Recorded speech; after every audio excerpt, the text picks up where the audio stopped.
फिर क्या बनाया था, मंसालू, ठीक। फिर किसके लिए बना, गौरी शंकर।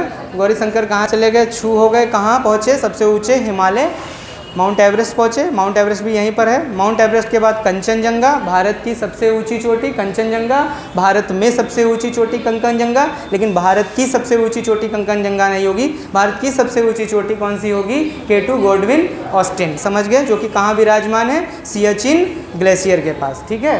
तो कहाँ पर सियाचिन ग्लेशियर किस श्रेणी पर पाया जाता है, काराकोरम। और काराकोरम किसकी श्रेणी है, ट्रांस हिमालय की। ट्रांस हिमालय में कुल कितनी श्रेणियाँ आती हैं, 3। कौन कौन सी, काराकोरम, लद्दाख और जास्कर। पीर पंजाल नहीं आती, पहले जोड़ी जाती थी। पीर पंजाल के पत्थर जो है नई प्रजाति के पाए गए, तो भूगोल शास्त्रियों ने कहा इसमें नए नए प्रजाति के पत्थर हैं। और ट्रांस हिमालय प्राचीन हिमालय का पत्थर है, ट्रांस हिमालय में बहुत प्राचीन पत्थर है, ये नया पत्थर है, ये इसका हिस्सा नहीं हो सकता। पता करो ये कहाँ का है, तो बाद में पता चला ये बृहद हिमालय का हिस्सा भी नहीं है। कहाँ का हिस्सा निकला, ये कहाँ का निकला, लघु।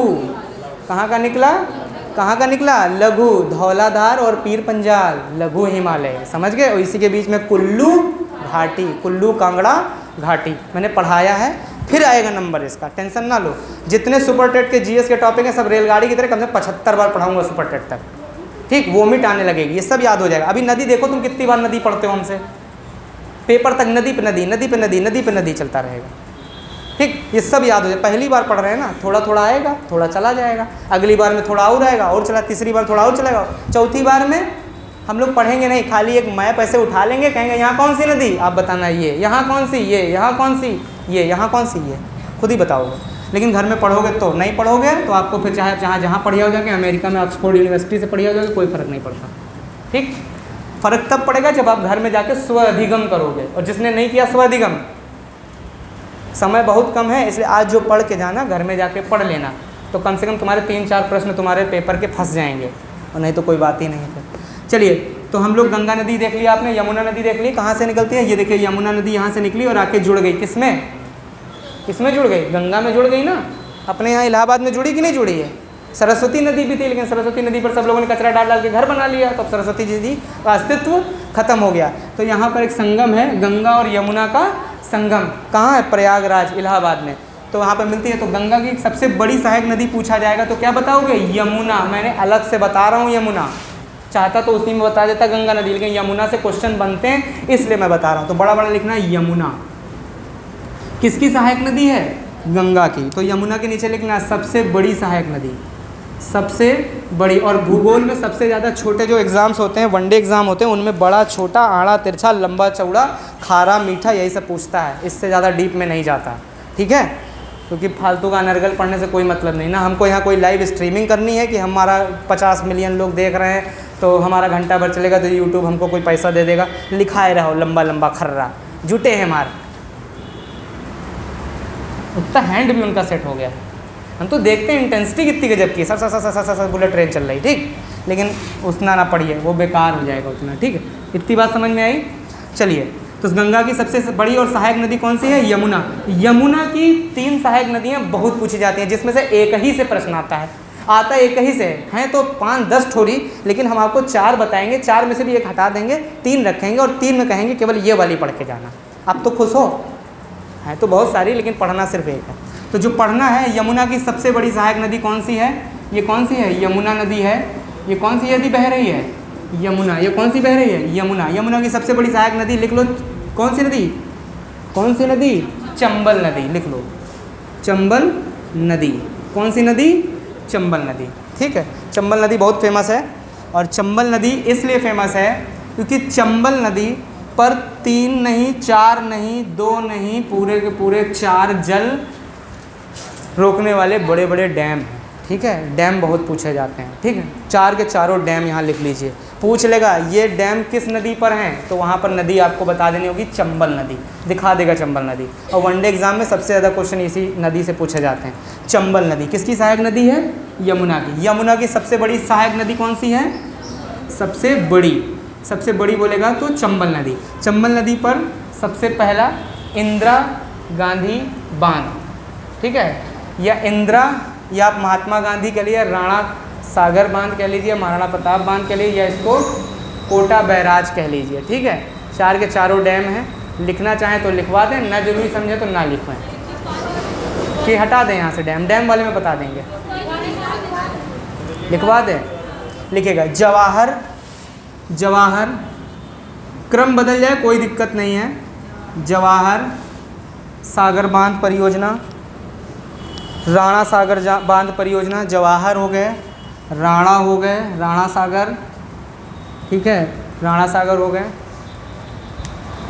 ठीक है, महात्मा गांधी, गांधी, गांधी सागर बांध परियोजना, गांधी सागर बांध परियोजना, राणा सागर बांध परियोजना, जवाहर सागर बांध परियोजना, ठीक। और अंतिम लिख लीजिएगा कोटा बैराज, कोटा बैराज। ये प्रमुख हैं तो और भी सारे हैं, क्योंकि इतना विशाल जल ग्रहण क्षेत्र है चंबल नदी का कि पूछो मत। और ये चंबल नदी कहाँ से आती है? मालवा के पठार से। ये क्वेश्चन पूछ सकता है, जब पठार टॉपिक पढ़ाएंगे तब आपको बताएंगे मालवा के पठार के बारे में, मध्य प्रदेश में है, ठीक है। लेकिन आप याद रखना, पूछ सकता है, चंबल नदी इतनी इंपॉर्टेंट है तो इसका घर भी तो पूछा जा सकता है। जो व्यक्ति महत्वपूर्ण होता है उसके बारे में पूछा जाता है कि नहीं पूछा जाता है? बताइए भाई, पूछा जाता है। सेंट लॉरेंस नदी फेमस नहीं है, सेंट लॉरेंस नदी फेमस इसलिए हो गई क्योंकि उस पर है विश्व का सबसे मस्त जलप्रपात, जिसका नाम है भारत का नहीं, विश्व का नियाग्रा जलप्रपात। किस नदी पर है? सेंट लॉरेंस, इसलिए सेंट लॉरेंस भी फेमस हो गई। ठीक, क्लियर इतनी बात? इसमें कोई दिक्कत तो नहीं। कोई भी चीज़ तब फेमस होती है जब वो किसी फेमस से जुड़ जाती है। जैसे अभी हम लोग आगे पढ़ेंगे, थोड़ा और अभी आगे बढ़ेंगे तो पढ़ेंगे एक नदी, माही नदी। कौन सी नदी? माही नदी। माही नदी कोई नदी नहीं थी, फेमस नहीं थी, लेकिन देखा गया कि वो भूमध्य सागर को 2 बार काट दे रही है, सॉरी कर्क रेखा को 2 बार काट दे रही है। हमारे भारत में ही बहती है तो भारत में एक ही रेखा है, थोड़ा सा कॉमन सेंस लगा लीजिएगा। हमारे मुंह से निकल गया क्योंकि ग्लूकोज लेवल गिर जाता है ना, बॉडी में ग्लूकोज लेवल बोलते बोलते गिर जाता है, और जब ग्लूकोज लेवल गिर जाता है तो थोड़ा सा अंडरस्टूड रखिएगा। भारत से कौन सी रेखा गुजरती है? कर्क रेखा, ठीक है। हम बोल गए भूमध्य रेखा, तो उसके लिए हमने शब्द वापस लेते हैं। इतनी बात समझ में आ गई? ये 4 ठो बैराज जरूर याद रखना, बहुत इंपॉर्टेंट है। जैसे नर्मदा नदी पर जवाहर सागर बांध परियोजना, कौन सी? सरदार सरोवर बांध परियोजना कहाँ है? अभी मोदी जी ने किस बांध परियोजना का गुजरात में शिलान्यास किया था? नर्मदा नदी पे, है ना। सरदार सरोवर बांध परियोजना है कि नहीं? 2018 का करंट का टॉप मोस्ट क्वेश्चन हुआ करता था ये। हम लोगों ने परीक्षा दिया था तब ये क्वेश्चन पढ़ के गए थे, लेकिन पूछा नहीं गया था परीक्षा में, ठीक है। खैर छोड़िए, कोई बात नहीं, कोई बात नहीं। हम जो बता रहे हैं उसको समझो। इतनी चीज़ समझ में आ गई? नदियों पर डैम बनाए जाते हैं पानी को रोकने के लिए, ताकि उस पानी का प्रयोग किसी ऐसी जगह किया जा सके नहरों के माध्यम से जहाँ खेती के लिए पानी सही से सुलभ नहीं हो पा रहा है। बात समझ में आ गई? ये पानी हमारे शौक के नहीं रोका जाता है, जहाँ मन किया डैम बना दिया, रोक लिया पानी। और डैम हर जगह काम भी नहीं करेगा, डैम वहीं काम करेगा जहाँ का पानी का क्षेत्र बहुत ज़्यादा हो। छोटी मोटी नदियों की हिम्मत ही नहीं कि इतने 4-4 बांध को रोक पाएँ, वो ख़त्म हो जाएंगे। एक बांध के बाद पानी ये नहीं निकलेगा, कहाँ रोकोगे तुम? समझ रहे हैं बात को? चलिए, ये डैम समझ में आ गया। चंबल नदी किसकी सहायक नदी है? सबसे बड़ी। एक क्वेश्चन बहुत पूछा जाता है, और एक जलप्रपात है। मैंने आपको बताया था नदियाँ जब पर्वतों से सीधे मैदानी क्षेत्र में आती हैं तो बहुत ऊंचाई से नीचे गिरती हैं, और जब नीचे गिरती हैं तो बाहुबली वाला वो बनाती हैं जलप्रपात, जिसके नीचे पानी गिरता है। और नीचे बताया था जहाँ पानी भर जाता है वहाँ लोग नहाने जाते हैं, घूमने जाते हैं, जिसको बोलते हैं अवनमन कुंड। बताया था मैंने पहली वाली, इसकी पहली क्लास में, अवनमन कुंड। और अवनमन कुंड पर झरने से पानी गिरता रहता है, जो झरना होता है उसी को जलप्रपात कहते हैं। और नदी ने अगर ये जलप्रपात ना बनाया होता तो हमारा 1-2 क्वेश्चन बच जाता, पढ़ना ही नहीं पड़ता हमें। वाटरफॉल पढ़ने पड़ते हैं? नहीं पढ़ने पड़ते। तो बहुत फेमस वाटर जलप्रपात है, लिख लो चूलिया जलप्रपात, कई बार पेपरों में पूछा गया। चूलिया जलप्रपात, चूलिया जलप्रपात वेरी वेरी वेरी इंपॉर्टेंट। किस नदी पर स्थित है? चंबल नदी। और चंबल किसकी नदी है सहायक? यमुना की। और यमुना किसकी सहायक नदी है? गंगा की, ठीक है। गंगा कहाँ से निकलती है? बंदर पूछ से, ठीक है, बंदर पूछ से निकलती है। भांग भांग खा लिया क्या भाई सब लोग?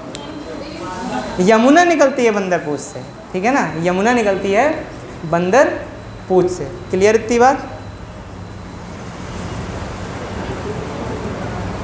क्लियर? खत्म? चलिए, चूलिया जलप्रपात हो गया, चंबल नदी हो गई, ठीक। इससे क्वेश्चन जरूर आते हैं पेपरों में। ये कहाँ से निकलती है? मालवा के पठार। मालवा के पठार लिख लेना, बहुत पूछा जाता है। जैसे पूछेगा कि बताओ छोटा नागपुर के पठार से कौन सी नदी निकलती है? दामोदर नदी। फेमस है दामोदर नदी। 16 बांध बनाए गए दामोदर नदी पर। है बहुत छोटी लेकिन है बहुत खतरनाक, क्योंकि पर्वतीय क्षेत्र है छोटा नागपुर का पठार, उस पर पानी बरसता है, पानी सब हो जाता है एकत्रित और सारा पानी रिस रिस के बहा करता है और वो आता है दामोदर नदी में। दामोदर नदी जाती है हुगली नदी में और हुगली नदी में मिल के हुगली नदी का पानी बढ़ाती है, जिससे होता है क्या, पश्चिम बंगाल में आ जाती है बाढ़। समझ गए, वो भी 30 सदी। इसलिए दामोदर नदी को पश्चिम बंगाल का क्या कहते हैं, शोक कहते हैं, ना कि हुगली नदी को कहते हैं। ठीक है, दामोदर नदी को। इतनी बात समझ में आ गई। ठीक, अगर कोई थक गया हो, जाने की इच्छा हो तो जा सकता है, हमें अपमान नहीं लगेगा, बुरा नहीं लगेगा। कोई ऐसा तो नहीं जो थक गया है, क्योंकि इसको ख़त्म कर देंगे हम अभी थोड़ी देर में। नदी खत्म, आज के बाद नदी कभी ज़िंदगी में नहीं पढ़नी पड़ेगी। प्रश्न आएगा तो इसी में से आएगा, नहीं तो नहीं आएगा। क्लियर, नदी है भाई आपके सुपर टेट में, टॉपिक है पूरा। ठीक, मिटा दें इसको, थोड़ा सा और बचा है, पढ़ लीजिए। कोई दिक्कत है क्या? पढ़ेंगे कि छोड़ दें? पढ़ेंगे कि छोड़ दें? जल्दी से बोलिए, तेज़ से बोलिए, पढ़ेंगे कि छोड़ेंगे? पढ़ेंगे, जोर से बोलिए, पढ़ेंगे कि छोड़ेंगे? हाँ, इसे बोलो। ठीक, ठीक है, पढ़ोगे। अब हमको सुनाई दे गया, पढ़ोगे। चलिए, अच्छी बात है, पढ़ेंगे। अच्छा लगता है जब आप बोल देते हैं पढ़ेंगे। अभी आप बोलते हैं नहीं पढ़ेंगे ना, तो सही बताएं, जीते जी मर जाते हैं। सही बता रहे हैं, समझ है, जीते। हाँ, पढ़ाने का मन नहीं करता। दूसरे दिन हम आपके लिए लगातार इसलिए बोल रहे हैं कि आप कुछ तो सीखो, कुछ तो जानो, कुछ तो समझो, समझे। चलिए, अच्छा, कोई बात नहीं, जिम्मेदारी लिए हैं हम आपको जीएस और शिक्षण कौशल में सुपर टेट तक ट्रेंड करके भेजेंगे अपने स्तर से। बाकी आपकी मर्जी, आप कितना पढ़ते हो, स्वअधिगम करते हो, वो आपका बोनस है, बोनस। आप हो सकता है घर से ही पढ़ के आओ, हम यहाँ आपको पढ़ा भी दें और अच्छी चीज़ हो जाएगी। ठीक, तो इतना आप हमारा साथ देना, यकीन मानना, 35 नंबर और 40 नंबर तुमसे कोई छीन नहीं सकता। ठीक, बाकी पढ़ लेना है हिंदी, संस्कृत और जो भी है XYZ, जहाँ पाना वैसे पढ़ लेना जैसे। ठीक, चलिए, अच्छा, क्लियर इतनी बात? हाँ, चलो भैया आ जाओ, वापस आ जाओ, वापस। अब देखो, PCS का एग्ज़ाम होगा तो कहेगा कौन सी पहाड़ी है, IAS का एग्ज़ाम हो जाएगा तो कौन सी खाड़ी है, और IAS मेंस होगा तो पूछेगा किस जनपद के किनारे कौन से भाग से टच होती है। इतना नहीं पढ़ना। कितना पढ़ना है? सिर्फ होता है कि नहीं होता है, कौन बड़ा है कौन छोटा है। चलिए, अगली यमुना की सबसे इम्पोर्टेंट नदी जो बहुत पूछी जाती है, बताओ, कोई नाम बताओ। गंगा, पहले यमुना की 2-3 सहायक नदियों को बको, कोई भी उल्टी सीधी बक दो, जो भी आती है उल्टी सीधी बक डालो, पक पक पक बोलो, हैं, बताओ। चंबल, बेतवा। कौन नदी? बेतवा। कौन? हाँ हाँ, बहुत सारी हैं, केन, टोन, ठीक है, टोन भी है। एक सोन नदी, महानदी और नर्मदा के साथ निकलती, एक सोन नदी, इसकी भी सहायक नदी है, लेकिन सब नहीं पूछेगा। ठीक है, हमें केवल ये पढ़ना था, हमने आपको पढ़ा दिया। ठीक, एक नाम और याद रखो, मान लो पेपर में आ जाए, कहे निम्नलिखित में से कौन सी नहीं है। जब कभी पूछता है निम्नलिखित में से यमुना की कौन सी सहायक नदी नहीं है, तो यही 4 नदियों में से 3 नदी होती हैं और एक गायब रहती है। इस आधार पर हमें 4 मजबूरी में पढ़नी पड़ेंगी। हम पढ़ाना नहीं चाहते, बिल्कुल मन नहीं है मेरा पढ़ाने का, लेकिन हमें मजबूरी में इसलिए पढ़ाना पड़ रहा है। यदि प्रश्न उसने रखा ना कि निम्नलिखित में से कौन सी यमुना की एक सहायक नदी नहीं है, उस समय इन 4 नदियों का जिक्र होगा और उसमें से एक गायब होगी। और अगर हम चंबल बता के छोड़ देंगे तो ये नाइंसाफ़ी हो जाएगी। समझ रहे हैं बात को? क्वेश्चन की इंपॉर्टेंस के आधार पर हम आपको पढ़ा रहे हैं, इसलिए नहीं पढ़ा रहे हैं कि पढ़ लो फिर क्वेश्चन लगाओ जाते हैं। हम इसलिए पढ़ा रहे हैं कि कैसी डिमांड में क्वेश्चन है हमारे यहाँ। चलिए, तो पहली नदी बेतवा लिख लीजिएगा, बेतवा। पहली हो गई ये चंबल, दूसरी हो गई आपकी बेतवा, और तीसरी आपकी हो गई केन, और चौथी हो गई टोन। ठीक है, ये कहाँ मिलती हैं, कैसे मिलती हैं, ये इंपॉर्टेंट नहीं है, बस 4 नदियाँ इंपॉर्टेंट हैं, क्योंकि यमुना खुद एक सहायक रिवर है, इसकी सहायक रिवरें पूछी नहीं जाती। ठीक है, सहायकों की सहायक कभी नहीं पूछी जाती पेपरों में, इतिहास रहा है।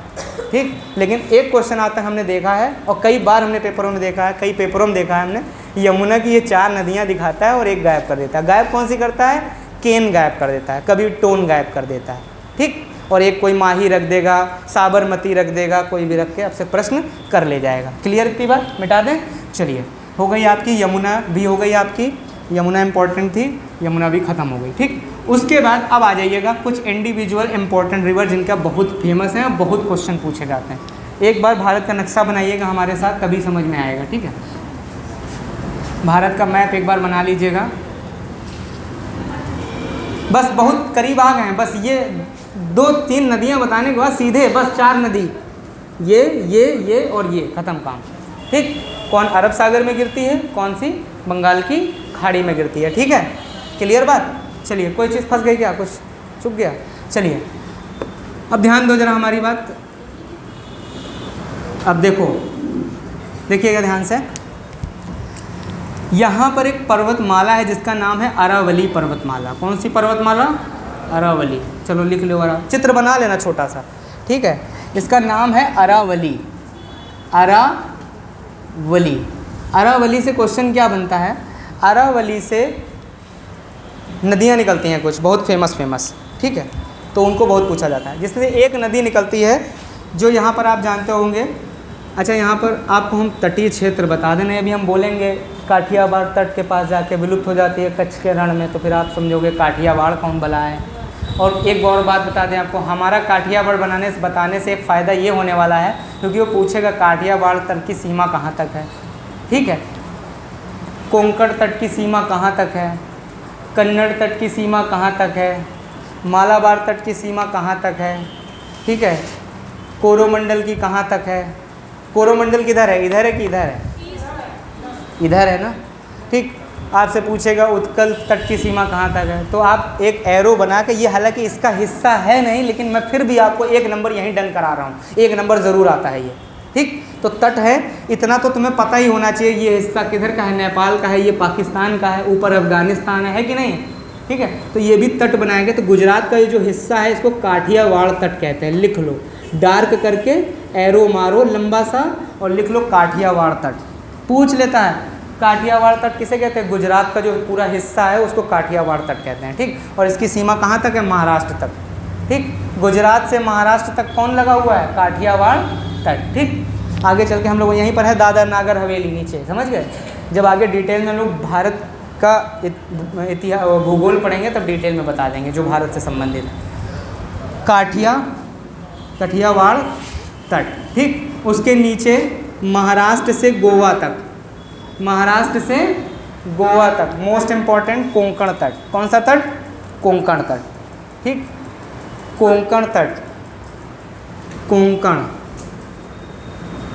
कोंकण तट याद रखना। महाराष्ट्र से गोवा, महाराष्ट्र टू गोवा आ जाता है। कोंकण तट किस राज्य से किस राज्य तक अपनी सीमा वहन करता है? महाराष्ट्र टू गोवा। ठीक है, समझ गए बात को? उसके बाद कौन सा तट आता है? कन्नड़ तट। कौन सा? कनारी तट भी बोलते हैं। ठीक, कन्नड़ तट। कौन सा तट? कन्नड़ तट। तो गोवा के आगे क्या है? कन्नड़ तट। ठीक है, कर्नाटक का जितना भी तट है वो सब किस में आता है? कन्नड़। कर्नाटक में कौन सी भाषा बोली जाती है? कन्नड़। तो कन्नड़ तट हो गया। ठीक है, भाषा से भी याद रख लेना। कर्नाटक का पूरा क्षेत्र, कर्नाटक, गोवा टू कर्नाटक, गोवा टू कर्नाटक आएगा। ऐसे कह दे तो ये है पूरा का पूरा कर्नाटक में ही, लेकिन अगर मान लीजिए जब सीमा बताएगा तो गोवा पे ख़त्म हो रहा है, गोवा से स्टार्टिंग मानी जाएगी और कर्नाटक के लास्ट में अंत माना जाएगा। तो गोवा टू कर्नाटक क्या जाएगा? ठीक, और पूछ ले कन्नड़ तट किस राज्य में है, तो अब सिर्फ और सिर्फ कर्नाटक बताइएगा, तब गोवा का नाम मत लीजिएगा। ठीक है, और उसके बाद कौन सा तट है?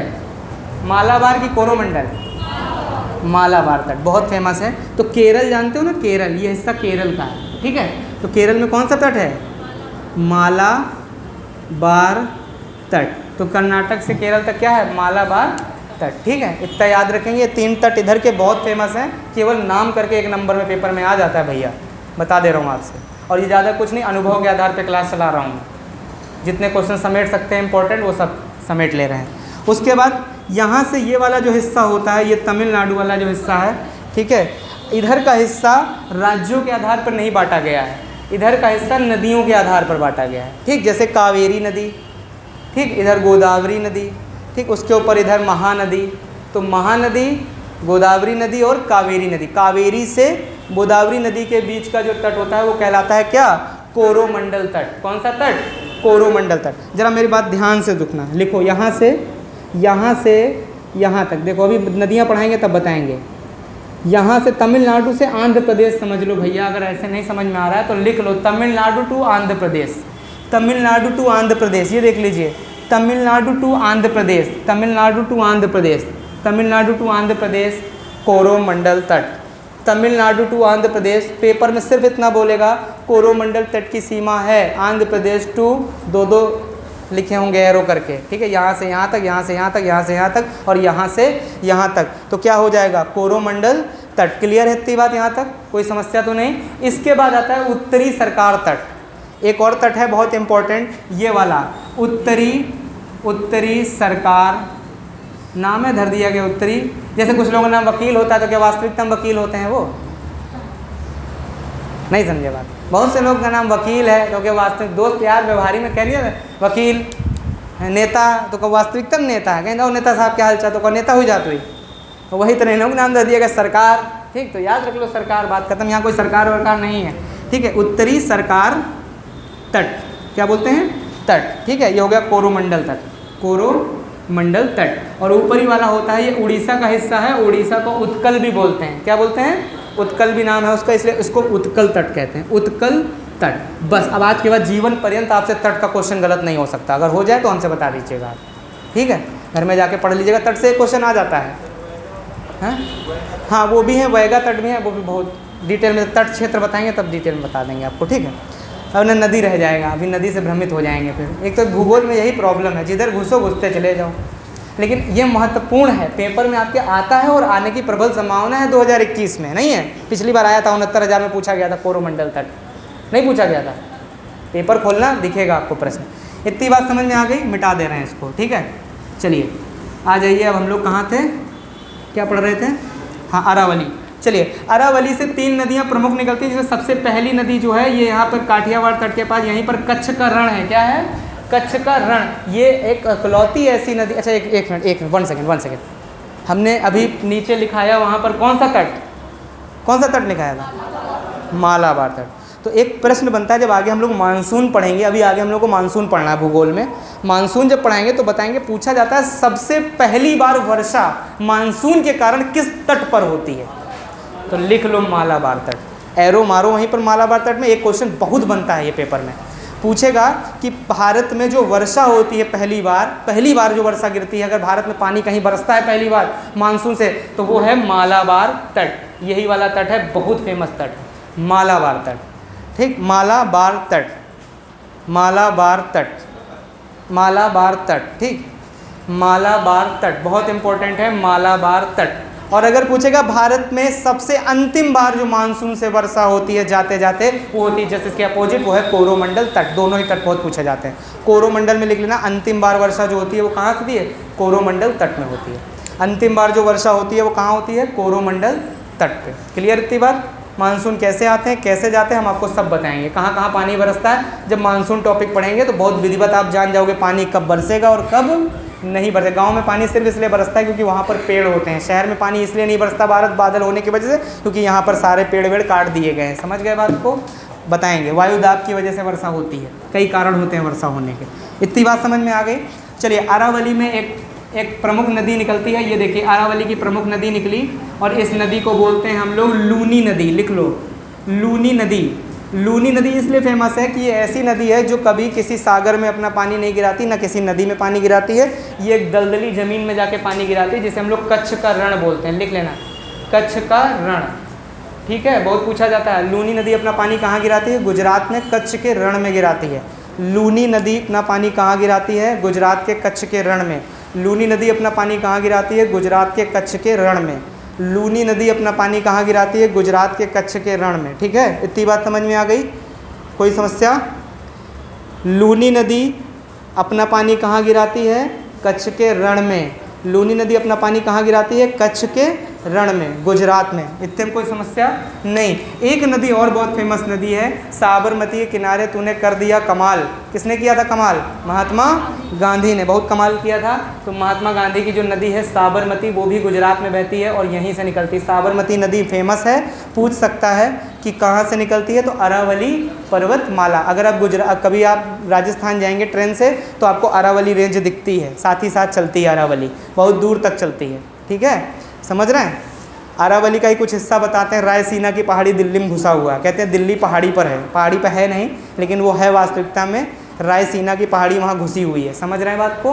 रायसीना की पहाड़ी दिल्ली के नीचे है। पूछता है दिल्ली किस पहाड़ी पर है? रायसीना की पहाड़ी। जब पहाड़ चैप्टर अभी हमने डिटेल में आपको नीचे के पहाड़ नहीं बताए दक्षिण भारत के, जब पठार पढ़ाएंगे तब आपको कुछ स्पेशल पहाड़ भी हम दिखा देंगे जो परीक्षा में बहुत पूछे जाते हैं। ठीक है, कवर हो जाएगा आपका वो भी, इसमें घबराने की ज़रूरत नहीं है। इतनी बात समझ में आ गई। कच्छ के रण में साबरमती हो गया, ये हो गई क्लियर इतनी बात। अब यहीं पर super duper most important very very important note डालो, very very very important note.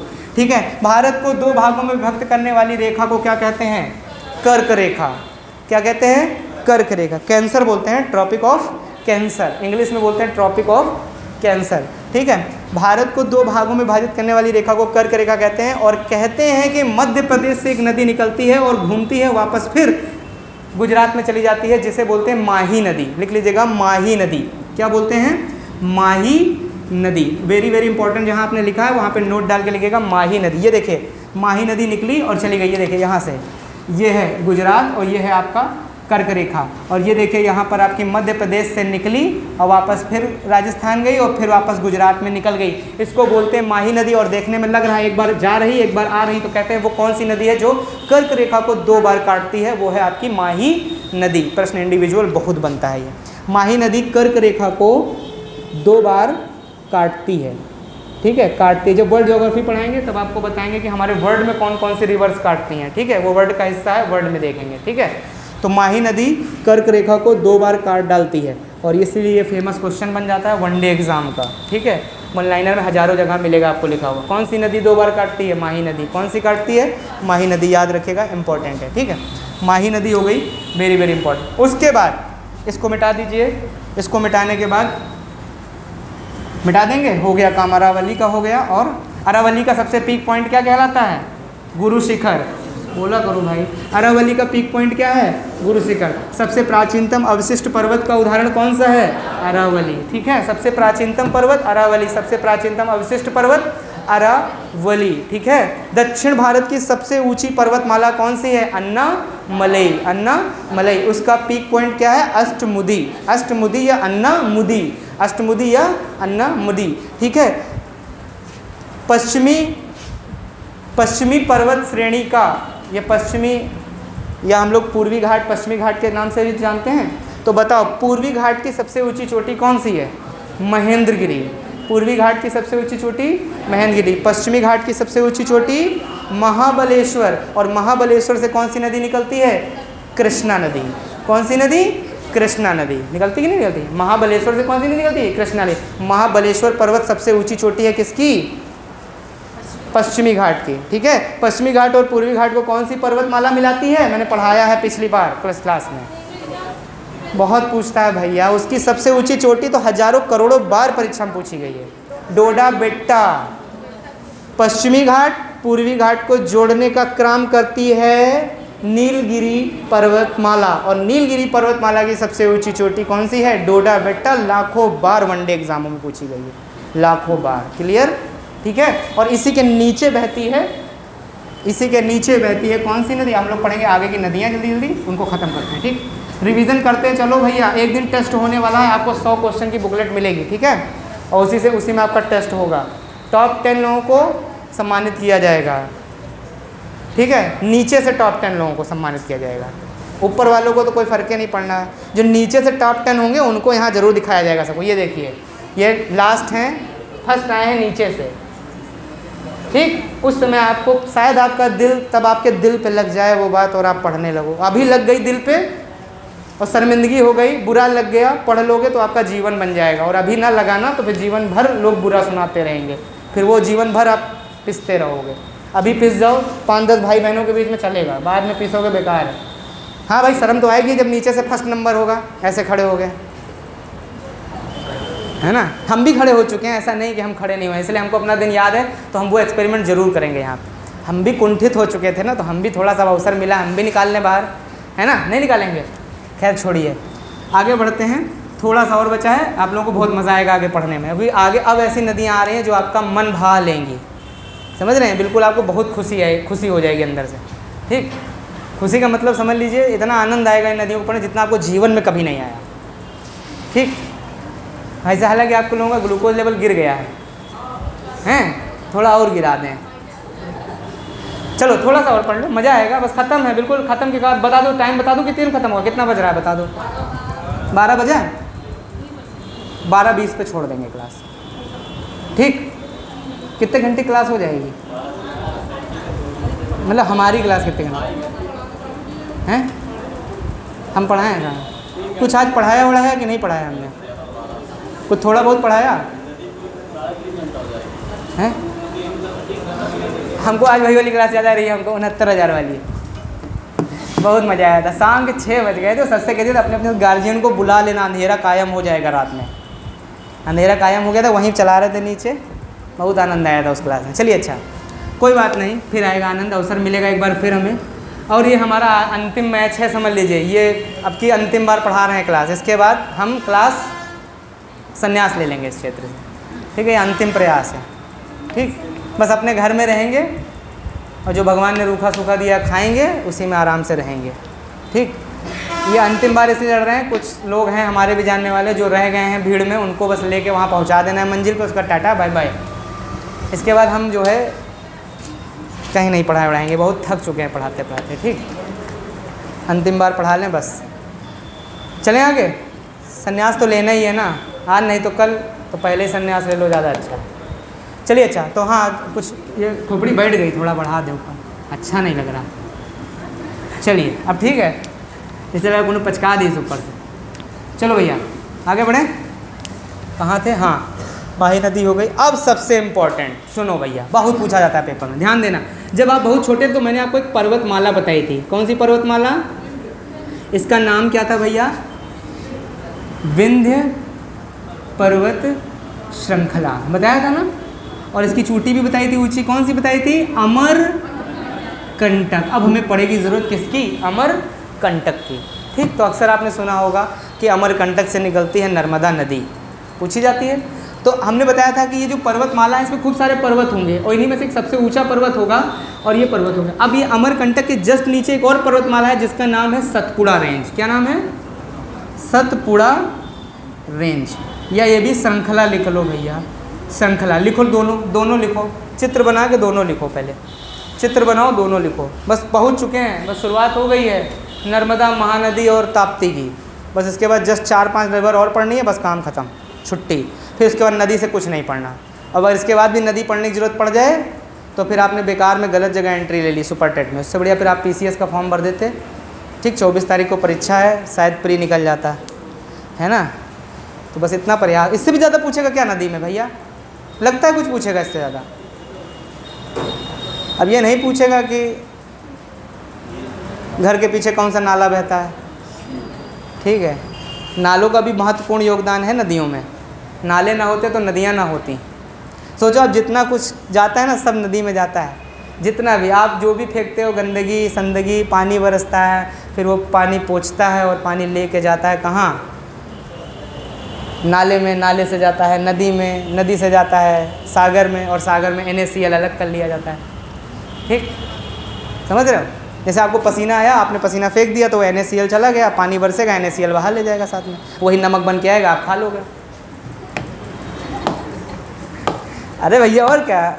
और गर्मियों में तो हमें लगता है नमक की ज़रूरत नहीं पड़ती होगी, गर्मी में क्या नमक की ज़रूरत है? NaCl खुद ही निकलता रहता है, लोग डालते भी रहते होंगे, आपको क्या पता अंदर क्या हो रहा है रेस्टोरेंट के अंदर, हैं? सुबह सुबह उठा, ऐसे ऐसे किया, कहीं नहीं जल्दी करो, कूदने लगा आटे में, cut cut cut cut cut. आप भैया क्या खा रहे हो? बटर नॉन, है ना। कैसी बटर, इसीलिए कहते हैं इधर उधर का नहीं खाना चाहिए। अंदर क्या हो रहा है कोई किसी को मालूम? पता टंकी जो ऊपर है, अपने घर की टंकी तो साफ़ नहीं कर पाते हम लोग, ये बहुत दबाव पड़ता है तब टंकी में घुसना पड़ता है, याद है? घुसा है आप? नहीं घुसा। हमारे यहाँ तो फिलहाल कोई दबाव नहीं, लेकिन जिनके यहाँ पापा लोग रहते होंगे धान बो देते होंगे, चल ऊपर चल चल टंकी साफ़ कर सके, फिर जाके टंकी में घुसना पड़ता है, फिर पूरी टंकी साफ़ करनी पड़ती है। और सोचो इन रेस्टोरेंट्स में कौन टंकी साफ़ करता होगा? हमें नहीं लगता कोई साफ़ करता होगा, इसलिए बाहर का खाना नहीं चाहिए ज़्यादा। चलिए अच्छा आगे बढ़ें। चलो ये दो पर्वतमाला को जान लो, इम्पोर्टेंट हैं, एक है विंध्य और एक है सतपुड़ा।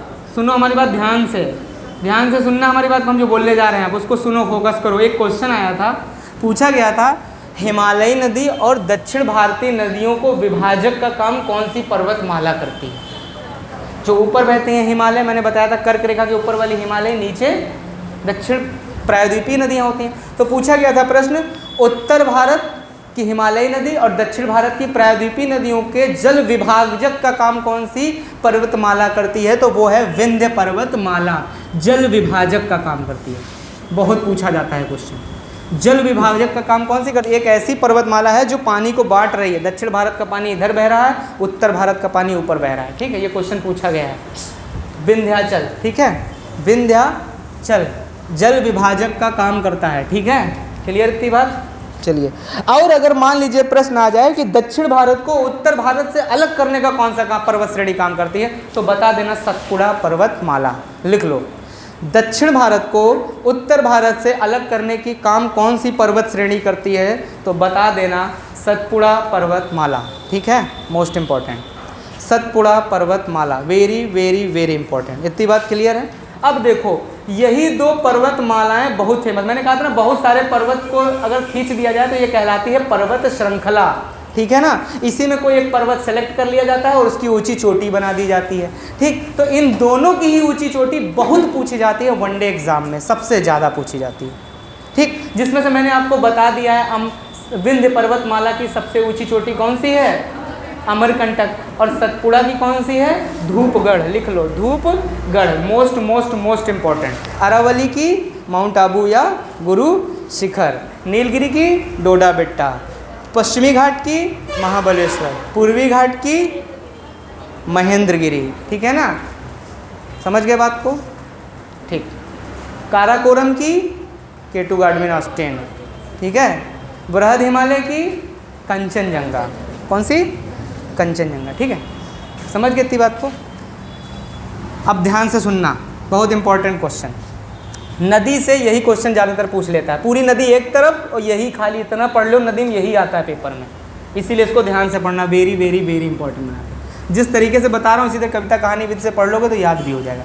अब सुनो, विंध्य पर्वतमाला और सतपुड़ा पर्वतमाला को जोड़ने का काम करती है। जैसे आप लोग हिमालय पढ़ते हो ऊपर, जितना महत्वपूर्ण हिमालय है ना, उतना ही बीच के हिस्से में ये दोनों पर्वतमालाएं इंपॉर्टेंट है, समझ लेना। हिमालय से कम वैल्यू नहीं है इनकी, हिमालय के समकक्ष वैल्यू है इनकी।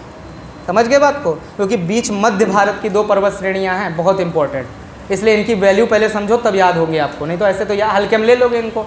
अभी कोई लंबा चौड़ा आदमी आ जाता है स्मार्ट सा, तो उसको सब लोग वरीता देते हैं, किनारे खड़े हो जाएंगे ऐसे, हाँ आप ले लीजिए।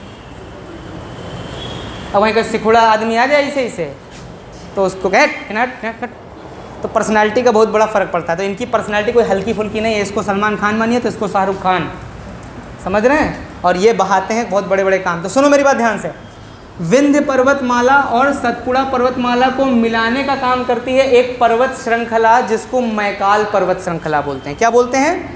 मैकाल। लिख लो, मैकाल पर्वत श्रृंखला। बहुत पूछी जाती है कि बताओ भैया मैकाल पर्वत श्रृंखला, इसीलिए कभी कभी पेपर पढ़ते होगे तो कहीं कभी किताबों में लिखा रहता है नर्मदा नदी मैकाल पर्वत से निकलती है।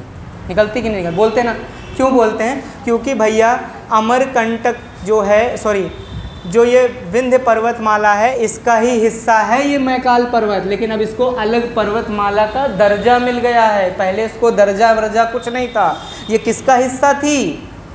विंध्य पर्वतमाला का, लेकिन अब इसको दर्जा मिल गया इसलिए मैकाल पर्वत श्रृंखला हो गई। और दुर्भाग्य से अमरकंटक जो विंध्य पर्वतमाला की सबसे ऊंची चोटी है वो चली गई कहाँ? इनके पास। इसीलिए कभी कभी पेपर में, उत्तर में, पेपर में लिखा रहता है, पेपरों में, किताबों में, कि कहीं कहीं लिखा रहता है अमरकंटक, वो भी सही, कहीं कहीं लिखा रहता है मैकाल पर्वत, वो भी सही, क्योंकि मैकाल पर्वत किसका हिस्सा था पहले? विंध्य पर्वत श्रृंखला का। समझ गए बात को? और सबसे ऊंची चोटी कौन लेके भाग गया? मैकाल। है किसकी? इसकी। मैकाल की भी पूछेगा सबसे ऊंची चोटी कौन सी? अमरकंटक। विंध्य की अमरकंटक, मैकाल की अमरकंटक, विंध्य की अमरकंटक, बस इतना ही पूछेगा पेपर में, इससे ज़्यादा नहीं। बात इतनी खत्म हो गई। चलिए अब अमरकंटक को पकड़ लेते हैं। किसको पकड़ते हैं? अमरकंटक। तो अलग से गोला बनाना और लिखना अमरकंटक, अमरकंटक। ये कोई यहाँ से इतिहास रचने वाला है अमरकंटक, क्योंकि अमरकंटक की 3 नदियाँ यहाँ से निकलेंगी और 3 की तीनों आपको पढ़नी है, आपकी परीक्षा के लिए उपयोगी हैं। 3 नदियाँ मोस्ट इंपॉर्टेंट यहाँ से आपको पढ़नी ही पढ़नी है, उसमें कोई आपके पास विकल्प है ही नहीं। ठीक, जिसमें से एक नदी सीधे उड़ीसा घुस जाएगी जिसका नाम है महानदी। लिख लो, महानदी। नदी। और बता दें सबसे लंबा बांध परियोजना अगर है तो वो इसी नदी पर है, हीराकुंड बांध परियोजना, लिख लीजिएगा। महानदी पर ही ये कौन सी परियोजना है? हीराकुंड बांध परियोजना, मोस्ट इम्पोर्टेंट, ठीक है। हीराकुंड बांध परियोजना मोस्ट इम्पोर्टेंट। हीराकुंड बांध परियोजना कहाँ है? हीराकुंड बांध परियोजना कहाँ है भैया? महानदी। हीराकुंड बांध परियोजना कहाँ है? महानदी। हीराकुंड बांध परियोजना कहाँ है? महानदी। हीराकुंड बांध परियोजना कहाँ है? महानदी। कान खुले रखोगे तो याद करने की ज़रूरत नहीं होगी, पेपर में अपने आप याद आ जाएगा। हम इतनी बार बोल रहे हैं ना कि ये एनर्जी आपके कान के अंदर स्टोर हो रही है। ऊर्जा कभी भी ख़त्म नहीं होती अगर ध्यान से किसी चीज़ को सुनते रहे ना। इसीलिए कहते हैं क्लास में बैठने का बहुत फ़ायदा होता है, भले ही पढ़ो या ना पढ़ो, सुनते सुनते कुछ चीज़ें याद हो जाती हैं, ठीक है। चलिए, इतनी बात समझ में आ गई बात? कोई दिक्कत? चलिए, हीराकुंड बांध परियोजना कहाँ है? महानदी पर है। और है कहाँ? उड़ीसा में। कहाँ है? ठीक है। कटक में क्या है? चावल अनुसंधान केंद्र, मोस्ट फेमस है। कटक भी यही है, उड़ीसा में। मैच होता है कटक में, टेस्ट मैच। कटक उड़ीसा में बहुत फेमस है, चावल अनुसंधान केंद्र। सर जी आते हैं वहाँ पे, उड़ीसा के ही है, उड़िया टाइप में बोलते हैं।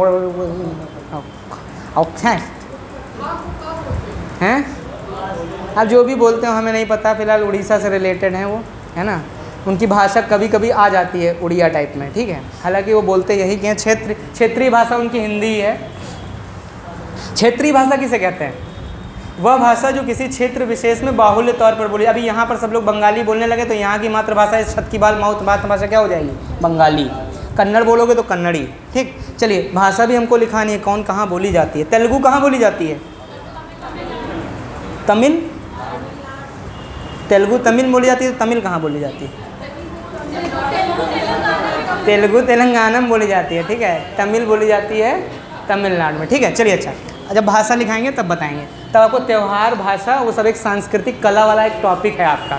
सुपर टेट में एक टॉपिक है भारत की सांस्कृतिक एवं कला वाला, उसमें सब बताएंगे। कौन मंदिर पर, ब्लैक पगोड़ा कहाँ है, सूर्य मंदिर कहाँ है, ठीक है, मीनाक्षी मंदिर कहाँ है आपका, बनारस में कांचीपुरम, जैसे कांचीपुरम है यहाँ पे, ध्यान दीजिएगा। जैसे बनारस अपना है, सेम टू कॉपी शंकर भगवान जी का और पार्वती जी का मंदिर है कांचीपुरम, तमिलनाडु में। बिल्कुल सेम टू सेम, बिल्कुल फील ही नहीं होगा कि आप बनारस में हो, ऐसा लगेगा कि बनारस आ गए वापस फिर से, ठीक है। सारे मंदिर, सारी संस्कृतियाँ, सारे नृत्य, सारे धरोहर सब बता डालेंगे आपको। एक मैप ड्रॉ करेंगे और सब इंपॉर्टेंट बता देंगे। पेपर में आता है, आपके यहाँ पूछा जा सकता है। चलिए, इतनी बात समझ में आई। एक नदी पकड़ ली है, महानदी। महानदी का समझ गए ना? महानदी क्लियर? इतनी बात। अब महानदी कहाँ से निकली थी? अमरकंटक। महानदी कहाँ से निकलती है? अमरकंटक। अमरकंटक से एक सबसे कुख्यात और सबसे नामी गिरामी नदी आ रही है, टहलते हुए आ रही है, और टहलते हुए आ ही नहीं रही है और जा भी रही है। इसका नाम है नर्मदा नदी। तो लिख लो, इसको क्या बोलते हैं हम लोग? दूसरी नदी का क्या नाम है? नर्मदा नदी, ठीक है। दूसरी नदी का क्या नाम है? नर्मदा नदी। तीनों बना देते हैं। ये निकली आपकी कौन सी? नर्मदा। ये निकली आपकी महानदी, ठीक है। और ये आपकी निकल गई आपकी सोन नदी। ये बहुत फेमस है। सोन नदी से क्वेश्चन जरूर बनता है भैया। तो सोन नदी के आगे नोट लिखो, very very very very important note, ठीक। सोन नदी के आगे एक इंपॉर्टेंट नोट लिखो। अगर आपको पता हो तो विश्व की सबसे बड़ी नदी कौन सी है? बताओ, विश्व की सबसे बड़ी नदी कौन सी है? हैं? सबसे बड़ी नदी बोलेगा तो अमेजन नदी। विश्व की सबसे बड़ी नदी अमेजन। लंबी बोलेगा तो नील नदी, ठीक। सबसे बड़ी, चौड़ी, क्षेत्रफल में चौड़ी, पानी ग्रहण, सहायक नदियों पे सहायक नदियाँ पानी गिरा रही हैं उसके अंदर, खूब भारी भरकम चौड़ी, लंबी चौड़ी, ऐसी नदी को क्या बोलते हैं? क्या बोलते हैं हम लोग? सबसे बड़ी जल ग्रहण करने वाली नदी कौन सी? अमेजन नदी, ठीक है। तो नोट डाल के जहाँ सोन नदी लिखे हो वहाँ पर सोन नदी हेडिंग डाल लो। कौन सी नदी? सोन नदी हेडिंग डालो और सोन नदी के नीचे नोट लिखो एकमात्र ऐसी नदी जो अपना पानी उल्टा गिराती है। एकमात्र ऐसी नदी जो अपना पानी उल्टा गिराती है। सारी नदियाँ उत्तर से दक्षिण गिरती हैं, यही एक ऐसी नदी है दक्षिण से उत्तर जाती है। तो भारत की इकलौती ऐसी नदी जो अपना पानी दक्षिण से उत्तर की ओर गिरा रही है, इसको बोलते हैं हम लोग सोन नदी। इंपॉर्टेंट क्वेश्चन इसलिए बनता है क्योंकि ये उल्टा काम ही कर रही है, जो कोई नहीं करता वही काम ये कर रही है, ठीक है। और मुझे कौन बताएगा कि ऐसा काम भारत की एक नदी और विश्व की एक नदी और करती है, नाम बताओ।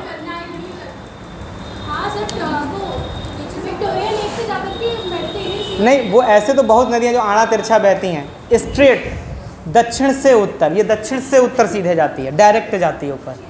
एक ही ऐसी नदी है जो दक्षिण से उत्तर जाती है, नाम बताइए उसका। जितना शब्द बोल रहा हूँ ना मुँह से, ये परीक्षा में आने के लिए प्रबल संभावना रखता है, और अगर इसको भी आपने ध्यान से नहीं सुना तो फिर आप कभी भेद नहीं कर पाओगे क्या इंपॉर्टेंट है, क्या पढ़ के जाए और क्या छोड़ के जाए, ठीक। तो जितना बोल रहा हूँ इसको ध्यान से सुनना। हो सकता है कि थक गए होगे, दिमाग काम नहीं कर रहा होगा, लेकिन फिर भी सुने रहना, क्योंकि हमें नौकरी चाहिए सबको। क्या चाहिए? नौकरी। जब मन टूटने लगे, मन उदास होने लगे, तो बड़ा सा लिख लो यहाँ पर नौकरी।